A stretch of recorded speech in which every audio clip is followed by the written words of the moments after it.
നമസ്കാരം. A breath of fresh air, അനായാസമായി ശുദ്ധവായു ശ്വസിക്കാൻ കഴിയുക എന്നത് തന്നെ ഒരു ഭാഗ്യമുള്ള കാര്യമാണ്.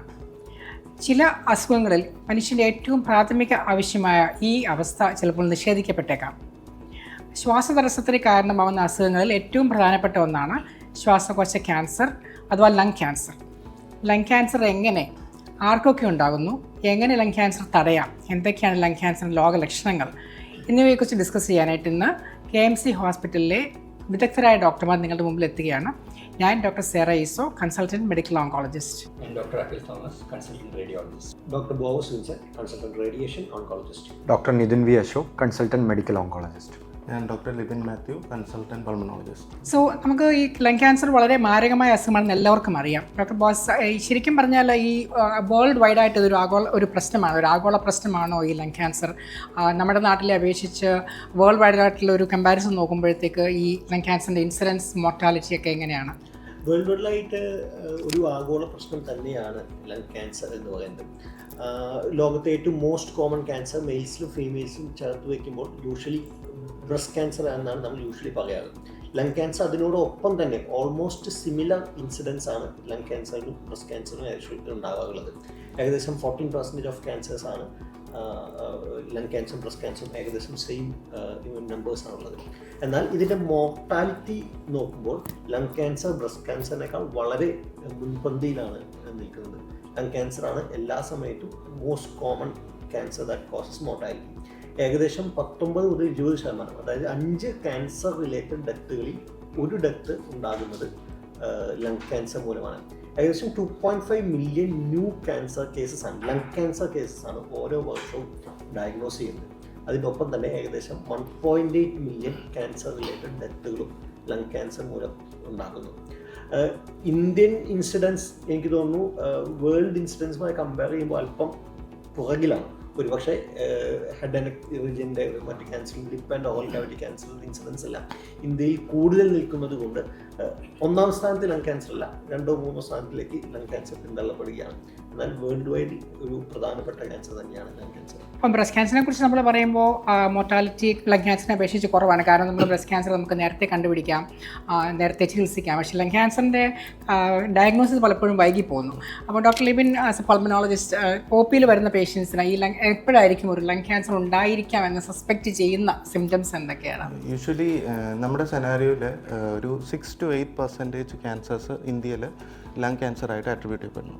അപ്പം പേഷ്യൻ്റ് മിക്കപ്പോഴും 80% കേസുകളും അഡ്വാൻസ്ഡ് സ്റ്റേജിലാണ് OPDയിൽ എത്തിപ്പെടുന്നത്. അപ്പോൾ ഈ ഒരു സാഹചര്യത്തിൽ ഏറ്റവും മുന്നേ പേഷ്യൻ്റെ സിംറ്റമാറ്റോളജി ഫോളോ അപ്പ് ചെയ്യുക, ഹിസ്റ്ററിയിൽ അവരുടെ സ്മോക്കിംഗ് ഹിസ്റ്ററി അസസ് ചെയ്യുക, അങ്ങനെ തരംതിരിക്കുന്ന പേഷ്യൻസിന് ഏർലി സ്ക്രീനിങ് നടത്തുക. അതിനായിട്ട് സിംറ്റംസായിട്ട് നമ്മൾ 4 സിംറ്റംസാണ് പ്രധാനമായിട്ട് ചിന്തിക്കുന്നത്. ഒന്ന്, വിട്ടുമാറാതെയുള്ള ചുമ, അല്ലെങ്കിൽ നേരത്തെ സ്മോക്കറിൽ ഉണ്ടായിരുന്ന ഒരു ചുമ വഷളാവുന്നൊരവസ്ഥ, 3 മുതൽ 8 ആഴ്ച വരെ നീണ്ടു നിൽക്കുന്ന ഒരു ചുമ, ശ്വാസതടസ്സം, ക്രമാതീതമായിട്ട് എക്സ്പ്ലെയിൻ ചെയ്യാനാവാത്ത രീതിയിലുള്ള ശ്വാസതടസ്സം, ചുമച്ച് കഫത്തിനോടൊപ്പം രക്തം വരുന്നൊരവസ്ഥ, അതേസമയം ലോക്കലൈസ്ഡ് ആയിട്ടുള്ള ഒരു നെഞ്ചുവേദന. ഇതാണ് കോറായിട്ടുള്ള പൾമണോളജി സിംറ്റംസ്. ഇത് കൂടാതെ ലോക്കൽ സിംറ്റംസ് ആയിട്ട് ശബ്ദത്തിലുള്ള വ്യതിയാനം, ഒരു ട്യൂമർ ശബ്ദ നാഡിയിൽ കംപ്രസ് ചെയ്യുമ്പോൾ ഉണ്ടാകുന്നൊരവസ്ഥ, പിന്നെ അമിതമായിട്ടുള്ള ക്ഷീണം, പിന്നെ വണ്ണം കുറയുന്നൊരവസ്ഥ. ഈ അധികം സിംറ്റംസ് നോൺ സ്പെസിഫിക് ആണെങ്കിലും നിങ്ങളെ കുറച്ച് നാളായിട്ട് അലട്ടുന്നുണ്ടെങ്കിൽ, നിങ്ങളൊരു സ്മോക്കറാണ്, നിങ്ങൾക്ക് അതിൻ്റെ റിസ്ക് ഫാക്ടർ ഉണ്ടെന്നുണ്ടെങ്കിൽ എത്രയും പെട്ടെന്ന് ഒരു ഡോക്ടറെ കാണേണ്ട ആവശ്യമാണെന്ന് ഇതിലൂടെ മനസ്സിലാക്കണം. ഓക്കെ, ഇങ്ങനെ സിംറ്റംസ് ഉള്ള ആൾക്കാരിൽ നമ്മളൊരു സിംറ്റംസിനെ ഫോളോ അപ്പ് ചെയ്യാനായിട്ട് ഒരു ഇമേജിങ്, ഒരു ഇനീഷ്യൽ സ്ക്രീനിങ് ആണെന്നുണ്ടെങ്കിൽ ഈവൻ ന്യൂവറായിട്ട് ലോ ഡോസ് CT സ്ക്രീനിങ്ങും, ഇപ്പം ഒരു നോഡ്യൂൾ കാണുന്നു എന്ന് എക്സ്റേ ഉറപ്പിക്കുന്നുണ്ടെങ്കിൽ ഒരു കോൺട്രാസ്റ്റ് CT എടുക്കുകയും ആ കോൺട്രാസ്റ്റ് CTയിലൂടെ ആ നോഡ്യൂളിൻ്റെ ക്യാരക്ടർ അസസ് ചെയ്യുകയും അത് അപ്രോച്ചബിൾ ആണോ എന്നുള്ളത് ഫർദർ അഡ്വാൻസ്ഡ് ഇൻവെസ്റ്റിഗേഷൻസ് വഴി ഒരു ബ്രോങ്കോസ്കോപ്പിയോ അതിൻ്റെ അഡ്വാൻസ്ഡ് ടെക്നിക്സോ വഴി ഫോളോ അപ്പ് ചെയ്യുകയും അതിൽ നിന്ന് ബയോപ്സി എടുക്കാൻ ശ്രമിക്കുകയും ചെയ്യുകയാണ് കൺഫർമേഷനായിട്ട്, ഡയഗ്നോസിസ് കൺഫർമേഷനായിട്ട് ചെയ്യുന്നത്. അപ്പോൾ ഇമേജിനെ കുറിച്ച് പറഞ്ഞു ഡോക്ടർ അഖിൽ. സോ പലർക്കും അറിയില്ല എന്താണ് CT സ്കാൻ, എന്താണ് പെറ്റ് സ്കാൻ. ഈ സ്കാനിന് വരുമ്പോൾ നമുക്ക് ഒരുപാട് റേഡിയേഷൻ ആവുമോ? അപ്പോൾ ഈ ലങ് ക്യാൻസറിന് വേണ്ടി ലങ് ക്യാൻസർ ഡയഗ്നോസിസിനും സ്ക്രീനിങ്ങിനും വേണ്ടി ഉപയോഗിക്കുന്ന CT സ്കാനുകളെ കുറിച്ച് ഒന്ന് വിശദീകരിക്കാമോ? ശ്വാസകോശ സംബന്ധമായിട്ടുള്ള ഏത് അസുഖങ്ങൾക്കും നമ്മൾ പ്രധാനമായിട്ടും ആദ്യത്തെ line of investigation chest x-ray ആണ്. പക്ഷേ എന്തുകൊണ്ടാണ് ഈ CT സ്കാൻ ഇമ്പോർട്ടൻസ് എന്ന് വെച്ച് കഴിഞ്ഞാൽ നമ്മൾ പലപ്പോഴും ചെറിയ ട്യൂമറുകൾ ചെസ്റ്റ് എക്സ്റേയിൽ കാണത്തില്ല. ചെസ്റ്റ് എക്സ്റേക്ക് ഒരുപാട് ലിമിറ്റേഷൻസ് ഉണ്ട്. അതായത് ഫോർ എക്സാമ്പിൾ നമ്മൾ റിബ്സ് ഉണ്ടാകും, അതുപോലെ തന്നെ ഹാർട്ടുണ്ട്, പല സ്ട്രക്ചേഴ്സും വേറെ ഉണ്ട്. അപ്പോൾ അത് കാരണം ഈ ചെറിയ ട്യൂമേഴ്സ് പലപ്പോഴും ചെസ്റ്റ് എക്സ്റേ നമുക്ക് കാണാൻ സാധിക്കില്ല. അവിടെയാണ് ഈ CT സ്കാനിൻ്റെ ഇമ്പോർട്ടൻസ് വരുന്നത്. CT സ്കാനിൽ തന്നെ നമ്മളിപ്പോൾ ലങ് ക്യാൻസർ സ്ക്രീനിങ്ങിൽ യൂസ് ചെയ്യുന്നത് ഒരു ലോഡോസ് CT ആണ്. ലോഡോസ് CT എന്ന് വെച്ച് കഴിഞ്ഞാൽ നമ്മൾ നോർമൽ CT സ്കാനെ കമ്പയർ ചെയ്യുമ്പോൾ ഇതിൻ്റെ റേഡിയേഷൻ ഡോസ് വളരെ കുറവാണ്. അതെങ്ങനെയാണ് ചെയ്യുന്നതെന്ന് വെച്ച് കഴിഞ്ഞാൽ നമ്മൾ എക്സ്റേ ട്യൂബിലൂടെ കടത്തി വിടുന്ന കറണ്ടിൻ്റെയും വോൾട്ടേജും കുറച്ച് ഇപ്പം നമ്പർ ഓഫ് എക്സ്റേസ് ഉണ്ടാകുന്നത് കുറയ്ക്കുന്നു. അങ്ങനെ അതുപോലെ പേഷ്യൻറ്റിന് ഏൽക്കുന്ന റേഡിയേഷൻ ഡോസ് വളരെ കുറവാണ്. അതിൻ്റെ പേരാണ് ലോഡോസ് CT സ്കാൻ. സോ ഇത് വളരെ ചെറിയ ടൈമിൽ തന്നെ ചെയ്തു തീർക്കാവുന്ന കാരണം നമ്മളൊരു കോൺട്രാസ്റ്റ് സ്കാൻ അല്ലാതെ അത് ഡൈ ഒന്നും യൂസ് ചെയ്യുന്നില്ല, കോൺട്രാസ്റ്റ് യൂസ് ചെയ്യുന്നില്ല. അപ്പോൾ വളരെ 5 മിനിറ്റിനുള്ളിൽ തന്നെ നമുക്ക് ഈ ലോഡോ CT ചെയ്ത് തീർക്കാവുന്നതാണ്. ഇതെങ്ങനെയാണ് ചെയ്യുന്നത് വെച്ചാൽ സെയിം ആണ്. എക്സ്റേ തന്നെയാണ് നമ്മൾ ഇതിൽ യൂസ് ചെയ്യുന്നത്. എക്സ്റേ നമ്മുടെ രോഗിയുടെ ശരീരത്തിന് ചുറ്റും എക്സ്റേ ട്യൂബ്സും ഡിറ്റക്ടേഴ്സും കറങ്ങി മൾട്ടിപ്പിൾ അതായത് 100-ലധികം ക്രോസ് സെക്ഷണൽ ഇമേജുകൾ ഉൽപ്പാദിക്കുന്നു. ഈ ക്രോസ് സെക്ഷണൽ ഇമേജ് ഫർദർ നമ്മൾ കമ്പ്യൂട്ടറിലൂടെ പ്രോസസ്സ് ചെയ്ത് ലങ്സിൻ്റെ ഒരു 3D ഇമേജാക്കി മാറ്റുന്നു. ഇതിലൂടെ പല ആംഗിൾസിൽ നിന്നും പല പ്ലെയിനുകളിലും നമുക്ക് ഇമേജ് അസസ് ചെയ്യാൻ പറ്റും.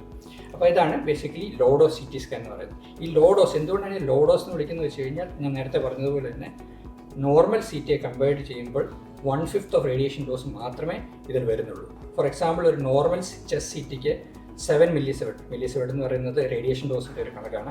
7 മില്ലിസിവെർട്ട് ആണെങ്കിൽ ഇത് 1.5 വരുന്നുള്ളൂ, അതായത് 1/5 of the radiation dose. So അങ്ങനെ ചെയ്യുമ്പോൾ നമ്മുടെ ഈ ലോഡോ CTയുടെ അഡ്വാൻറ്റേജ് എന്ന് വെച്ച് കഴിഞ്ഞാൽ വളരെ ചെറിയ മുഴകൾ, അതായത് മില്ലിമീറ്റർ സൈസിലുള്ള മുഴകൾ, ഇതിനെ നമ്മൾ പൾമണറി നൊഡ്യൂൾസ് എന്നാണ് വിളിക്കുന്നത്, അഥവാ ചെറിയ തടുപ്പുകൾ, കുരുക്കൾ. അതാണ് യൂഷ്വലി ഈ ലങ് ക്യാൻസറിൻ്റെ ഏർലി സ്റ്റേജിൽ നമ്മൾ കാണുന്നത്. അതായത് വെറും മില്ലിമീറ്റർ സൈസിലുള്ള 1 സെൻറ്റിമീറ്റർ താഴെയുള്ള ഇങ്ങനെയുള്ള ചെറിയ കുരുക്കൾ വരെ നമ്മൾ ഈ ലോഡോ CT സ്കാനിലൂടെ കണ്ടെത്താൻ സാധിക്കുന്നു. ഫർദർ നമ്മൾ എന്താണ് ചെയ്യുന്നത് വെച്ച് കഴിഞ്ഞാൽ ഇതിനെ ക്യാരക്ടറൈസ് ചെയ്യുന്നു. അതിനുശേഷം ക്യാരക്ടറൈസ് ചെയ്ത് ലങ് റാഡ്സ് എന്നൊരു സ്കോറിംഗ് സിസ്റ്റം ഉപയോഗിക്കുന്നു. അതിനുശേഷം ഈ സ്കോറിംഗ് സിസ്റ്റം അനുസരിച്ച് ഫർദർ അതിൻ്റെ ട്രീറ്റ്മെൻറ്റ് നമ്മൾ എന്താണെന്ന് വെച്ച് കഴിഞ്ഞാൽ അതിനനുസരിച്ച് ചെയ്യുന്നു. പലപ്പോഴും എല്ലാ ഈ നൊഡ്യൂൾസും ക്യാൻസർ ആകണമെന്നില്ല. പലപ്പോഴും പണ്ട് വന്ന ഇൻഫെക്ഷൻ്റെ ഭാഗമായിട്ടുള്ള നൊഡ്യൂൾസും ആകാം. അപ്പോൾ ഇങ്ങനെയുള്ള നൊഡ്യൂൾസിനെ ഫർദർ ക്യാരക്ടറൈസ് ചെയ്യാൻ വേണ്ടിയാണ് നമ്മൾ പലപ്പോഴും പെറ്റ് CT അഡ്വൈസ് ചെയ്യുന്നത്. പെറ്റ് CTക്ക് നമ്മൾ യൂഷ്വലി ഒരു ബയോപ്സി വേണോ വേണ്ടയോ എന്ന് തീരുമാനിക്കുന്നത് നമ്മളെ സഹായിക്കുന്ന ഒരു ടെസ്റ്റാണ്. പെറ്റ് CTയിൽ എന്താ ചെയ്യുന്നത് വെച്ച് കഴിഞ്ഞാൽ നമ്മൾ യൂഷ്വലി നോർമൽ കോശങ്ങളെ കമ്പയർ ചെയ്യുമ്പോൾ നമ്മുടെ ക്യാൻസർ കോശങ്ങൾ കൂടുതലായി ഗ്ലൂക്കോസ് അപ്ടേക്ക് ചെയ്യുന്നു. അതായത് കൂടുതലായിട്ട് ഗ്ലൂക്കോസ് അവർക്ക് ആവശ്യമാണ്. അപ്പോൾ ഇങ്ങനെ നമ്മൾ ഈ പെറ്റ് CT ചെയ്യുന്നതെന്ന് വെച്ച് കഴിഞ്ഞാൽ ഒരു റേഡിയോ ആക്ടിവേറ്റഡ് ഗ്ലൂക്കോസ് നമ്മുടെ ശരീരത്തിൽ, സിമ്പിളായി പറയുകയാണെങ്കിൽ റേഡിയോ ആക്ടിവേറ്റഡ് ഗ്ലൂക്കോസ് നമ്മുടെ ശരീരത്തിലേക്ക് ഇഞ്ചെക്ട് ചെയ്യുന്നു. അതിനുശേഷം നമ്മൾ ഈ ക്യാൻസർ കോശങ്ങൾ ബാക്കി കോശങ്ങളെ കമ്പയർ ചെയ്യുമ്പോൾ ഈ റേഡിയോ ആക്റ്റീവ് ഗ്ലൂക്കോസ് കൂടുതലായി അപ്ടേക്ക് ചെയ്യുന്നു. അത് വെച്ചിട്ടാണ് നമുക്ക് പറയാൻ സാധിക്കുന്ന യെസ്, ഇതിന് ഫർദർ ഇൻവെസ്റ്റിഗേഷൻസ്, ഫർദർ അതായത് ബയോപ്സി വേണ്ടിവരും. അങ്ങനെ നമുക്ക് ഡിസൈഡ് ചെയ്യാൻ ഹെൽപ്പ് ചെയ്യുന്ന ഒരു സാധനമാണ്, ഒരു സ്റ്റഡിയാണ് പെറ്റ് CT. പെറ്റ് CT ചെയ്തതിന് ശേഷം നമുക്ക് ഫർദർ ഡിസൈഡ് ചെയ്യാം ഏത് ഭാഗത്തു നിന്നാണ്, മുഴയുടെ ഏത് ഭാഗത്തു നിന്നാണ് ബയോപ്സി എടുക്കേണ്ടത്.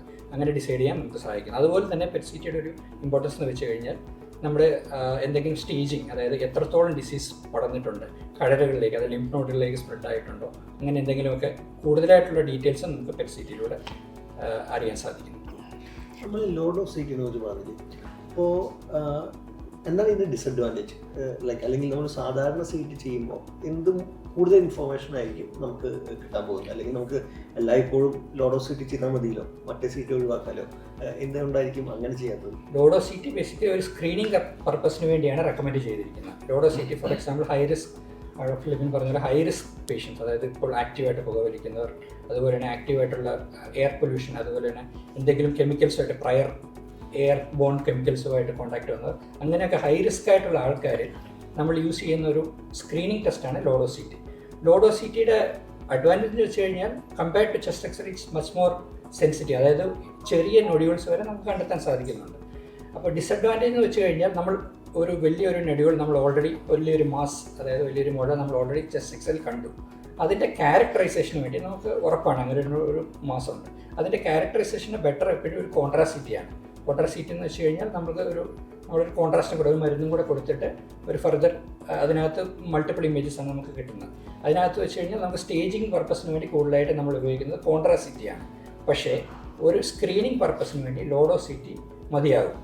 ആ ലോ ഡോസ് സി ടിയുടെ ഒരു അഡ്വാൻറ്റേജ് എന്ന് വെച്ച് കഴിഞ്ഞാൽ നമുക്കത് റിപ്പീറ്റ് ചെയ്യാം. പലപ്പോഴും ഒരു ചെറിയ നൊടികൾ കണ്ടു, നമുക്ക് പലപ്പോഴും അതൊരു 6 മാസത്തിന് ശേഷം അത് ഒന്നുകൂടെ സ്കാൻ ചെയ്ത് നോക്കണം. ലോ ഡോസ് സി ടി തന്നെ ചെയ്ത് നോക്കണം. അതിന് എന്തെങ്കിലും 6 മാസം അല്ലെങ്കിൽ 1 വർഷം ശേഷം, അതായത് അതിൻ്റെ സൈസിൽ എന്തെങ്കിലും ഗ്രോത്ത് ഉണ്ടോ, അങ്ങനെ ഗ്രോത്ത് ഉണ്ടെന്നുണ്ടെങ്കിൽ നമുക്ക് ഫർദർ അഗ്രസീവ് ഇൻവെസ്റ്റിഗേഷൻസ് ആവശ്യമാണ്. അപ്പോൾ ഇങ്ങനെ ഒരു റെപ്പറ്റീഷന് വേണ്ടി എപ്പോഴും ലോ ഡോസ് സി ടി തന്നെയാണ് നല്ലത്. അതായത് നമ്മൾക്ക് ഹൈ റിസ്ക് ആണ്, എന്നാൽ സിംറ്റംസ് ഇല്ലാത്ത ആളുകൾക്കാണ് low dose C T use ചെയ്യുന്നത്. അല്ല പ്രശ്നങ്ങൾ മാറ്റി ഒരു നീണ്ടു നിൽക്കുന്ന ചുമയായിട്ടോ ഹീമോപ്റ്റൈസിസ് ആയിട്ട് മറ്റു വരുന്ന ആളുകൾക്ക് ലോ ഡോസ് സി ടി ആയിരിക്കില്ല, ഒരു കോൺട്രാസിറ്റി ആയിരിക്കും. അതിൽ ഗൈഡ് ലൈൻസ് നിർദ്ദേശിക്കുന്നത് ലോ ഡോസ് സി ടി എടുത്ത് നമ്മൾ റിസ്ക് അസസ്മെൻറ്റ് നടത്തേണ്ടത് 50 വയസ്സിനും 80 വയസ്സിനും ഇടയിലുള്ളവർ, പുകവലി തുടരുന്നവർ, കഴിഞ്ഞ 15 വർഷത്തിനിടയ്ക്ക് പുകവലി നിർത്തിയ ആൾക്കാർ, ഇവരെ 20 പാക്ക് ഇയറിന് മേളിൽ പുകവലിക്കുന്ന ഹിസ്റ്ററി ഉള്ളവർ, ഇങ്ങനെയുള്ളവരെയാണ് നമ്മൾ സ്ക്രീനിങ്ങിനായിട്ട് സെലക്ട് ചെയ്യണമെന്ന് ഗൈഡ് ലൈൻസ് നിർദ്ദേശിക്കുന്നത്. പലപ്പോഴും നമ്മൾ ആളുകൾ ചോദിക്കുന്ന ചോദ്യമാണ്, ഞാൻ പുകവലി നിർത്തിയിട്ട് കുറച്ച് വർഷങ്ങളായി, 2 വർഷമായി 3 വർഷമായി, പ്രോബബ്ലി ഒരു ഹാർട്ട് ഡിസീസ് വന്നതിന് ശേഷമോ ഒരു സ്ട്രോക്ക് വന്നതിന് ശേഷമോ എല്ലാം ഇപ്പോൾ പുകവലിക്കുന്നില്ല. അപ്പോൾ ഇനി എനിക്ക് ക്യാൻസർ വരാനുള്ള സാധ്യതയുണ്ടോ, ഞാനൊരു സ്ക്രീനിങ്ങിന് വിധേയനാകേണ്ടതുണ്ടോ എന്നുള്ളൊരു ചോദ്യം കേൾക്കാറുണ്ട്. അപ്പോൾ 15 വർഷമാണ് പുകവലി നിർത്തിയതിന് ശേഷം 15 വർഷമാണ് അതിൻ്റെ കട്ട് ഓഫ് എന്ന് പറയുന്നത്. നമ്മൾ പിന്നെയും സ്ക്രീനിങ്ങിലേക്ക് തന്നെ വരുവാണ് ഡോക്ടർ നിതിൻ.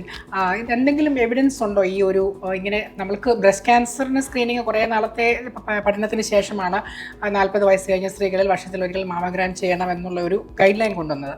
അപ്പോൾ ഈ നമ്മളിപ്പോൾ ഹൈ റിസ്ക് ഉള്ള ആളുകളിൽ ലോ ഡോസ് സി ടി ചെയ്യുന്നതിനെ കുറിച്ച് പറഞ്ഞപ്പോൾ എന്താണ് അതിൻ്റെ ചുമ്മാ നമ്മൾ പറയുന്നതാണോ, is there any evidence to back it? നമുക്ക് പ്രോപ്പർലി കണ്ടക്ട് ചെയ്ത ഒരു 2 ട്രയലുണ്ട്. ഇത് രണ്ടും കൂടെ ചേർന്ന് നോക്കിയൊരു മെറ്റാ അനാലിസിസും ഉണ്ട്. അപ്പോൾ അത് വെച്ച് നമ്മൾ ഈ ലങ് ക്യാൻസർ സ്ക്രീനിങ് ചെയ്യുന്നത് കാരണം നമുക്ക് ഈ ക്യാൻസറിനെ ഏർലി സ്റ്റേജിൽ ഡിറ്റക്ട് ചെയ്യാൻ പറ്റും. അത് കാരണം നമുക്ക് പേഷ്യൻസിന് ക്യൂറേറ്റീവ് ഇന്ത്യൻ ട്രീറ്റ്മെൻറ്റ് കൊടുക്കാൻ പറ്റും. ഇപ്പോൾ ഒരു അഡ്വാൻസ് സ്റ്റേജിൽ ഒരു ലങ് ക്യാൻസർ പേഷ്യൻറ്റിനെ കണ്ടു കഴിഞ്ഞാൽ നമുക്ക് ആളുടെ ജീവൻ നീട്ടിക്കൊണ്ടുപോകാനും ബുദ്ധിമുട്ടുകൾ കുറയ്ക്കാനും ട്രീറ്റ്മെൻറ്റ് കൊടുക്കാനേ പറ്റൂ.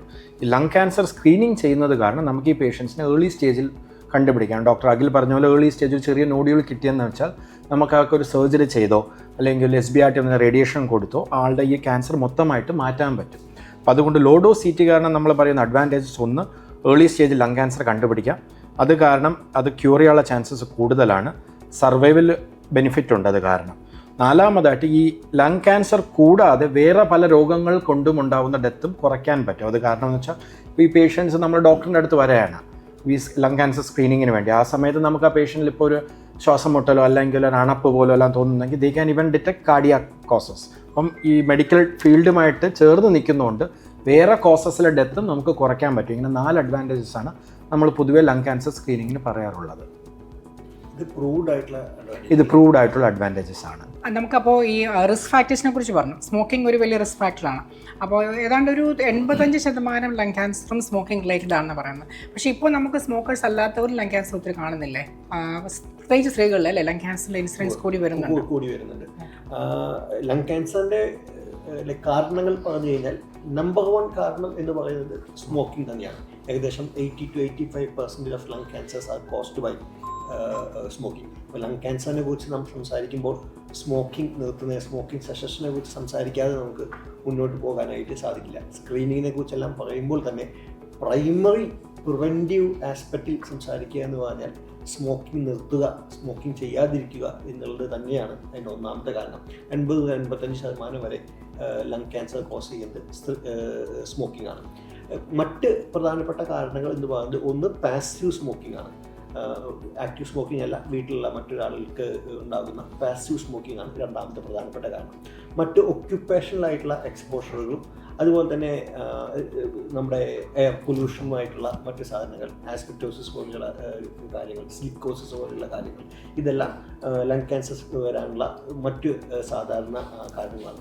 ചില ക്രോണിക് ലങ് ഡിസീസുകൾ പിന്നീട് ക്യാൻസറിലായിട്ട് മാറുന്നത് നമ്മൾ കാണുന്നുണ്ട്.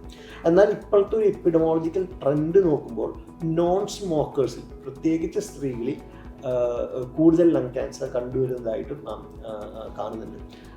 അഡിനോകാർസിനോമ വെറൈറ്റിയിൽപ്പെട്ട ട്യൂമറുകൾ സ്ത്രീകളിൽ, പ്രത്യേകിച്ച് നോൺ സ്മോക്കേഴ്സ് ആയിട്ടുള്ള ആളുകളിൽ കണ്ടുവരുന്നതും ഇപ്പോൾ കാണുന്നുണ്ട്. അപ്പോൾ നമുക്ക് ഒരിക്കലും നമ്മൾ സസ്പെക്ട് ചെയ്യാത്ത ആളുകളിലായിരിക്കും ചിലപ്പോൾ അവർ സിംറ്റംസ് ആയിട്ട് വരുന്നത്. അപ്പോൾ ഒരു ഡോക്ടർ ലെബിൻ പറഞ്ഞതുപോലെ 3 ആഴ്ചയിൽ കൂടുതൽ അകാരണമായിട്ടുള്ള ചുമയോ ശ്വാസതടസ്സമോ എന്തെങ്കിലും ഉണ്ടെങ്കിൽ, സ്മോക്കേഴ്സ് അല്ലെങ്കിൽ പോലും അതൊരു ഇമേജിങ് സ്റ്റഡി ചെയ്തിട്ട് എന്താണെന്ന് നോക്കേണ്ട അത്യാവശ്യമാണ്. അപ്പോൾ നമുക്ക് ഈ ഒരു സ്ക്രീനിങ്ങും നമ്മുടെ ലക്ഷ്യം എന്ന് പറയുന്നത്, നമ്മളൊരു ബ്രെത്ത് ഓഫ് ഫ്രഷ് എയർ എന്ന പേരിൽ ഒരു ക്യാമ്പയിൻ തുടങ്ങിയാണ് നമ്മുടെ ഹോസ്പിറ്റലിൽ. അപ്പോൾ നമ്മുടെ ലക്ഷ്യം എന്ന് പറയുന്നത് ലങ് ക്യാൻസർ ഏർലി ആയിട്ട് ഡയഗ്നോസ് ചെയ്യുക, ലങ് ക്യാൻസർ പ്രിവെൻറ്റ് ചെയ്യുക. അപ്പോൾ ഈ 2 ലക്ഷ്യത്തിൽ 1 screening is important, 2 smoking cessation is important. അപ്പോൾ നമ്മളിങ്ങനെ ഈ ഒരു സ്ക്രീനിങ് ക്യാമ്പയിൻ ഇനീഷ്യേറ്റ് ചെയ്താൽ നമുക്ക് എന്തുമാത്രം ഒരു റെസ്പോൺസ് കിട്ടും. ഈ നമ്മളുടെ ഒ പിയിൽ വരുന്ന പേഷ്യൻസ് ഉണ്ടല്ലോ, അപ്പോൾ എന്തുമാത്രം ഒരു റെസ്പോൺസ് കിട്ടും ആൾക്കാർ will they be open to getting a CT scan. അത് ഏറ്റവും സുതാര്യമായി നടത്താനുള്ള ഒരു ഈസിനെസ്, അത് ഇതിനെ വളരെയധികം ഡിപ്പെൻഡ് ചെയ്യുന്ന ഒരു ഫാക്ടറാണ്. എസ്പെഷ്യലി ഒരു പേഷ്യൻ്റ് ലോക്കൽ GPs പേഷ്യൻറ്റിനെ ഈ സിംറ്റമറ്റോളജി ഫോളോ ചെയ്ത് അവരെ കൺവിൻസ് ചെയ്യുകയും, അപ്പോൾ അങ്ങനെ ഒരു ഹിസ്റ്ററി ഉള്ള പേഷ്യൻസിനെ ഡയറക്റ്റായിട്ട് കോൺടാക്റ്റ് ചെയ്യും, ഹോസ്പിറ്റലിലേക്ക് വരാനുള്ള ഒരു അനുകൂല സാഹചര്യം ഉണ്ടാക്കി കൊടുക്കുകയും ചെയ്യേണ്ടത് അത്യാവശ്യമാണ്. രണ്ടാമത്തത്, ഈ പ്രോഗ്രാമിൽ എന്താണെന്നുള്ള സുതാര്യമായി അവരോട് ട്രാൻസ്പെറൻ്റ് ആയിട്ട് പറയണം. ഒരു ലോഡോസ് CT കൊണ്ട് എന്താണ് ഉദ്ദേശിക്കുന്നത്, നാളെ ഈ ലോഡോസ് CT നിന്ന് എന്തൊക്കെ കാര്യങ്ങളാണ് നമുക്ക് ഡയഗ്നോസ് ചെയ്യാൻ പറ്റുന്നത്. പിന്നെ അതുപോലെ തന്നെ അവരുടെ ഒരു ലോജിസ്റ്റിക് ഇഷ്യൂസ്, അവരുടെ ജോലി സംബന്ധമായിട്ടുള്ള ദിവസങ്ങൾ കൂടാതെയുള്ള എക്സ്ട്രാ ടൈമിൽ we should make our OPDs available so that they can come and visit and go through the follow-up. And ഇതിന് ശേഷമുള്ളൊരു ഫോളോ അപ്പ് റിപ്പീറ്റ് CT വേണ്ടുന്ന സമയത്ത് കൃത്യമായി അവരെ വിളിച്ചത് ഇൻഫോം ചെയ്യാനും തക്കവണ്ണമുള്ള ഒരു ലോക്കൽ സിസ്റ്റം ഫോം ചെയ്യാന്നുള്ളതൊക്കെ ഉള്ളതാണ് initial part of making this awareness possible. Doctor Nithin വർഷങ്ങളായിട്ട് ലങ് ക്യാൻസർ പേഷ്യൻസിനെ ട്രീറ്റ് ചെയ്യുന്ന ആളാണ്. So what is your take on ഈ lung cancer prevention screening? Is it practical to do that? നമ്മളിപ്പോൾ OP എപ്പോഴും കാണുന്നത് അഡ്വാൻസ് സ്റ്റേജ് ആയിട്ട് ആൾക്കാർ വരുമ്പോൾ നമ്മൾ വിചാരിക്കും ഇവരൊരു കുറച്ച് നേരത്തെ വന്നിരുന്നെങ്കിൽ നമുക്കൊരു ക്യൂർ ചെയ്യാനുള്ള പോസിബിലിറ്റി ഉണ്ടായിരുന്നതിനാണ് ചിന്തിക്കുള്ളൂ. അപ്പോൾ so what is your thought, what are your thoughts on screening? Cancer ഏതൊരു സ്ക്രീനിങ് എന്ന് പറയുന്നതും ഒരു ഡിബേറ്റബിൾ ടോപ്പിക്കാണ്. നമ്മളിപ്പോൾ ബ്രസ്റ്റ് ക്യാൻസർ സ്ക്രീനിങ്ങിനെ പറ്റി പറയുന്നുണ്ടെങ്കിലും പേഷ്യൻസ് അല്ലെങ്കിൽ രോഗമില്ലാത്ത ഒരാൾക്ക് പോയി സ്ക്രീൻ ചെയ്ത് ക്യാൻസർ കണ്ടെത്തുക എന്നൊരു അത്ര എളുപ്പമുള്ളൊരു കാര്യമല്ല. അത് അക്സെപ്റ്റബിളായിട്ടും പല ആൾക്കാർക്കും അത് ബുദ്ധിമുട്ടും കൂടെയാണ് അത് ചെയ്യാൻ വേണ്ടിയിട്ട്. ഫോർ എക്സാമ്പിൾ, ഈ ലങ് ക്യാൻസർ സ്ക്രീനിങ്ങിൻ്റെ പ്രോബ്ലം എന്ന് വെച്ചാൽ ഈ 50 to 80 years ഉള്ള ആൾക്കാരാണ്, അവർ സ്മോക്കേഴ്സാണ്. അപ്പോൾ അവരെടുത്ത് നമ്മൾ പറയുകയാണെങ്കിൽ ഇത് ക്യാൻസർ നമുക്ക് ഏർലി ആയിട്ട് കണ്ടുപിടിക്കാം, ഇത് നമുക്ക് ഈവൻ അവർക്കും അറിയാം ഈ സ്മോക്കിംഗ് കാരണമാണ് ഈ ക്യാൻസർ വരുന്നത്, എന്നിട്ടും അവരെ കൊണ്ട് നിർത്താൻ പറ്റുന്നില്ല. അതൊരു അഡിക്ഷൻ കാരണമാണ്. അപ്പം അങ്ങനത്തുള്ള ആൾക്കാർ ഇത് അക്സെപ്റ്റ് ചെയ്യുമോ എന്നൊരു ബുദ്ധിമുട്ടുള്ളൊരു കാര്യമാണ്. പലർക്കും ആ ഒരു ഹിൻഡ്രൻസ് ഉണ്ട്. അപ്പോൾ ഉണ്ടെങ്കിൽ നമുക്ക് അറിയുമ്പോൾ അറിയട്ടെ, ക്യാൻസർ പോയി കണ്ടെത്തുക, അത് എന്നിട്ട് ട്രീറ്റ് ചെയ്യാൻ പോവുക, അത് പലർക്കും ഒരു മടിയുള്ള കാര്യമാണ്. ഈവൻ ഡയഗ്നോസ് ആയിപ്പോയിട്ട് CTയിൽ മുഴകളുള്ള പേഷ്യൻസിനെ പോലും ബയോപ്സി പറയുമ്പോൾ അറിയാം സാറേ ഇപ്പോൾ സിംറ്റംസ് ഇല്ലെങ്കിൽ അവർ പറയും ഇതെന്തിനാ ചെയ്യുന്നത്, അവിടെ ഇരുന്നോട്ടെ. ആർക്കും ഈ ക്യാൻസർ എന്ന ഡയഗ്നോസ് അക്സെപ്റ്റ് ചെയ്യാൻ പറ്റുന്നില്ല. ഫോർ ആസ് ക്യാൻസർ ആണെങ്കിൽ ഏറ്റവും ഏർലി സ്റ്റേജിൽ കണ്ടുപിടിക്കുന്നതാണ് ഏറ്റവും എളുപ്പം. So far as lung cancer screening is very important. But എത്ര പേര് കണ്ടെത്തും ചെയ്യും എന്നുള്ളത് കുറച്ച് ബുദ്ധിമുട്ടായിരിക്കും നമ്മുടെ സൊസൈറ്റിയിൽ. സ്ക്രീനിനെ കുറിച്ചുള്ള ഈ പ്രശ്നം, ഈ ടബു എല്ലാ സ്ഥലത്തും ഉണ്ട്. ബ്രസ്റ്റ് ക്യാൻസർ സ്ക്രീനിനെ കുറിച്ച് നമ്മൾ ഇതേ സെയിം ക്യാമ്പയിൻ നടത്തുന്ന സമയത്തും നമ്മൾ ഇത് കണ്ടിട്ടുള്ളതാണ്. നമ്മൾ കൊടുക്കേണ്ട മെസ്സേജ് എന്താണെന്ന് വെച്ചാൽ, സ്ക്രീനിങ് എന്ന് പറയുന്നത് ഒരു അസുഖത്തെ കണ്ടെത്തുന്നതിന് വേണ്ടിയല്ല, മറിച്ച് ഒരു സ്റ്റേജ് 3-ലോ സ്റ്റേജ് 4-ലോ വരേണ്ട ഒരു അസുഖത്തെ പ്രിവെൻറ്റ് ചെയ്യുന്നതിന് തുല്യമാണ്. ഓക്കെ, ഒരു ഏർലി സ്റ്റേജ് 1 ലങ് ക്യാൻസർ കണ്ടെത്തുകയും വളരെ ചെറിയ ട്രീറ്റ്മെൻറ്റുകൾ കൊണ്ട് ഒരുപക്ഷെ നമുക്ക് അവരെ പൂർണ്ണമായി മാറ്റിയെടുക്കാനായിട്ട് സാധിക്കും. ഇത് നാളെ സ്റ്റേജ് 3-ൽ വരേണ്ട എല്ലാ വലിയ ചികിത്സകളും എടുക്കേണ്ട, എന്നിട്ടും നല്ല റെസ്പോൺസ് ലഭിക്കാത്ത ഒരു അസുഖത്തെ പ്രിവെൻറ്റ് ചെയ്യുന്നു എന്നുള്ളതാണ് ഒരു ലങ് ക്യാൻസർ സ്ക്രീനിങ് കൊണ്ട് നാം ഉദ്ദേശിക്കുന്നത്. അപ്പോൾ ഫസ്റ്റ് ഈസ് പ്രൈമറി പ്രിവെൻഷൻ. അതാണ് നമ്മൾ നേരത്തെ പറഞ്ഞ സ്മോക്കിംഗ് സെഷൻസും മറ്റു കാര്യങ്ങളും. സെക്കൻഡറി പ്രിവെൻഷൻ ആണ് സ്ക്രീനിങ്ങും ഏർലി ഡയഗ്നോസിസും എന്ന് പറയുന്നത്. അപ്പോൾ ഒരു അസുഖത്തെ കണ്ടെത്തുന്നു എന്നതിനേക്കാൾ ഉപരി അതൊരു ലങ് ക്യാൻസറിനെ പ്രിവെൻറ്റ് ചെയ്യുന്നതിന് തുല്യമാണ്. Early diagnosis always saves life. അത് തന്നെയാണ് അതിൻ്റെ സ്ക്രീനിങ്ങിൻ്റെ ഇമ്പോർട്ടൻസ് എന്ന് പറയുന്നത്. നമ്മൾ പച്ച മലയാളത്തിൽ പറഞ്ഞാൽ മുളയിലെ നുള്ളിയില്ലെങ്കിൽ വരുന്നത് സൂചി കൊണ്ട് എടുക്കേണ്ടടുത്ത് തൂമ്പ എടുക്കേണ്ടി വരും. സോ ദിസ് ആർ നമ്മുടെ പഴഞ്ചൊല്ലുകൾക്കകത്തുള്ള ആപ്തവാക്യങ്ങളാണ് ഇതൊക്കെ. സോ അപ്പോൾ നമുക്ക് ലങ് ക്യാൻസറിൻ്റെ പല ഘട്ടങ്ങളെക്കുറിച്ച് നമ്മൾ സംസാരിച്ചു. എങ്ങനെ ലങ് ക്യാൻസർ വരുന്നത് തടയാം എന്ന് പറഞ്ഞു, എങ്ങനെ സ്ക്രീൻ ചെയ്യാം, നേരത്തെ കണ്ടുപിടിക്കാം എന്ന് പറഞ്ഞു, എന്തൊക്കെ ഇമേജസ് ചെയ്താലാണ് ലങ് ക്യാൻസർ കണ്ടുപിടിക്കാൻ പറ്റുന്നത് എന്ന് മനസ്സിലാക്കി. അപ്പോൾ നമ്മളുടെ ബ്രെത്ത് ഓഫ് ഫ്രഷ് എയർ ക്യാമ്പയിൻ്റെ വക നമുക്ക് കൊടുക്കാനുള്ള മെസ്സേജ് എന്ന് എന്താണെന്ന് വെച്ചാൽ, എല്ലാവരും ഈ സിംറ്റംസ്, മേൽപ്പറഞ്ഞ സിംറ്റംസ് ആർക്കെങ്കിലും ഉണ്ടെങ്കിൽ എത്രയും പെട്ടെന്ന് വൈദ്യസഹായം തേടുക. അതുപോലെ നിങ്ങളോ നിങ്ങളുടെ കുടുംബാംഗങ്ങളോ സുഹൃത്തുക്കളോ ആരെങ്കിലും സ്മോക്ക് ചെയ്യുന്നുണ്ടെങ്കിൽ ഇന്ന് തന്നെ ആ സ്മോക്കിംഗ് നിർത്താനുള്ള കാര്യങ്ങൾ അവരെ പഠിപ്പിക്കുക. അതുപോലെ ഹെവി സ്മോക്കേഴ്സിൽ ലങ് ക്യാൻസർ സ്ക്രീനിങ് ഒരു ജീവിതത്തിൻ്റെ ഭാഗമാക്കുക. അങ്ങനെ we can all breathe little bit of fresh air. Thank U.